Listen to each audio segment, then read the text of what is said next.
Like any other show that has existed within human history, there are always ideas and concepts that get shot down in favour for the final product, whether you like it or not. Now, Ninjago is of course the same, and there have been plenty of ideas that have been shot down in the show's runtime, and we are aware of a fair few of them. So similar to my Animation Errors series, I am going to do a little mini-series, where I talk about a batch of seasons at a time and mention one of the ideas from that respective season. Now of course, we may not know every single scrapped idea and concept from every single season, because we basically only find them out if we get told them by the writers, but we do have at least one for every single season.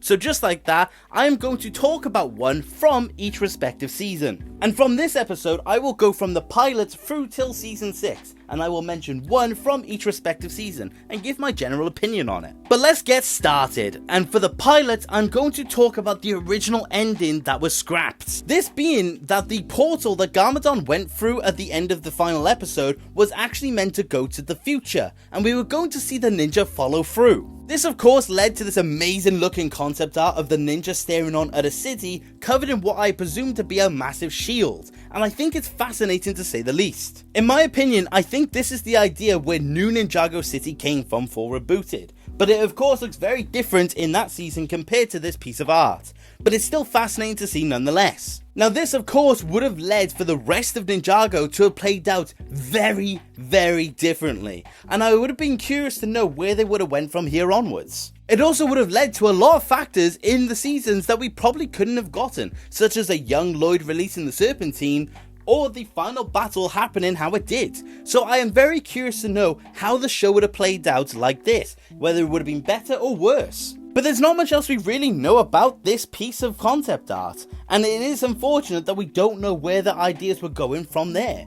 But other than that, that is the main piece of concept art that was from the pilots. So let's move on to season 1. In my opinion, season 1 had a fascinating bit of concept art that never made its way through till the final show, and that was the idea that Garmadon himself was going to be the one to release the Serpentine. Now this of course would have changed several factors about the show from here onwards, such as how would have Lloyd have gotten involved in the story, and how would they have explained Garmadon releasing the snakes if you should never trust a snake. And of course he does work with the Serpentine in season 2, but how would it have affected season 1? Would Pythor have been elaborated on as much as he was? Would the Serpentine have released the Great Devourer? Was that Garmadon's idea originally? Who knows? But that was the original idea, and I think it would have been interesting to see it play out. But like I said, the main factor is, how would Lloyd have gotten involved? Would he have just seen his father releasing the Serpentine and joined alongside him? Who knows?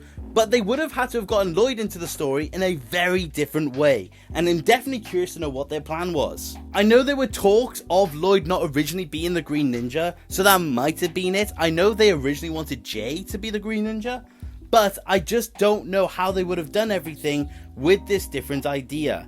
And I'm very glad that it turned out how it did, because I think Lloyd makes for a perfect Green Ninja. But that gets us to season 2 of the show, and I think this is a very fascinating idea. The ending of season 2 would have shown Wu walking away from Misako and Garmadon as they reconciled, and we would have seen the Overlord manifesting within Wu in his eyes as the show faded to black. This of course would have been a very different ending compared to what we did. We got a nice happy ending in the end, but this one would have had a lot more of a darker undertone to it. And how would this have affected season 3? Would the Overlord have manifested in Wu instead of as a virus? But then how would he have taken control of the Ninjoids and Ninjago City as a result? There are so many questions to this idea, but I'm not mad at it. It's definitely one of those ones that would have been very fascinating to say the least, but considering that the show was by all accounts ending at the time, I'm very glad they never went through with it, and I'm kind of glad with how they used the Overlord in season 3. But this is certainly one of those ones that are very nice in theory, but I don't know how it would have worked in practice, because we would have had to have waited a long time to have seen the conclusion to it, if at all, because like I said, Ninjago was originally ending. But that one was definitely always fascinating to me. But just like that, let's go to Rebooted, and this one comes from the final episode again. The original concept had Pixel looking directly at the camera, and we would have seen the outline of Zane being reflected in her eyes when he asked the important question, are we compatible now? Now there is an explanation to why this concept got cut, and that is because when the writers described to the animators how they wanted the scene to play out, the animators didn't understand fully what the writers wanted, and that ended with the scene we got. Now, I'm not mad at this final scene. The only thing that doesn't make sense to me is that if you look closely at the scene in question, Pixel looks around, whereas it implies that there's a lot more going on around Zane compared to Zane being directly in front of her. So I think on paper, I probably would have preferred this original concept, because it would have been a lot better, but I'm not mad at the final product. I just think the final product is a bit too inconsistent. But unfortunately, there's not much else to really say about that one apart from what I've said, but I am still quite happy with that concept overall.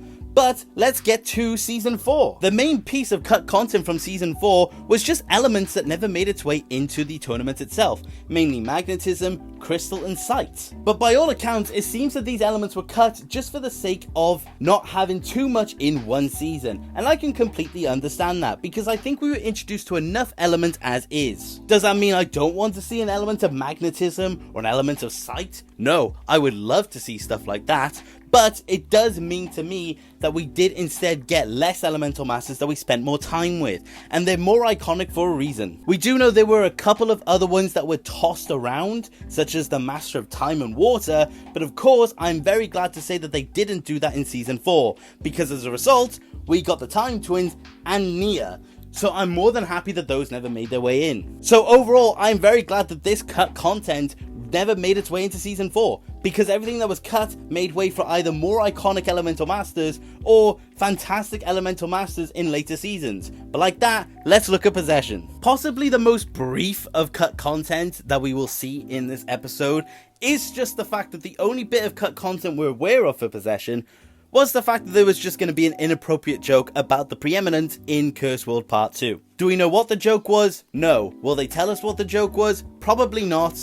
Unfortunately, that's all there really is for Possession. We were never really told anything else, which is unfortunate because Possession's great, and it would have been cool to see what else they had planned for it. But just like that, Skybound! Again, Skybound is very brief with what it had planned, and the main thing that we got is regarding the Jin Blade, and that's the idea that instead of completely consuming the victim into the sword, it would have only have taken the soul, leaving the body as a lifeless husk. Now, we do have a bit of concept art for this, and to say the least, it is dark. But I am not mad at it, to put it simply. It is a very cool idea, I just don't think it would have fit Ninjago, because ultimately, their target audience is children. I think it would have left a very dark undertone for what the sword was doing during the season, especially when you consider how Jay was using it at the end of the season.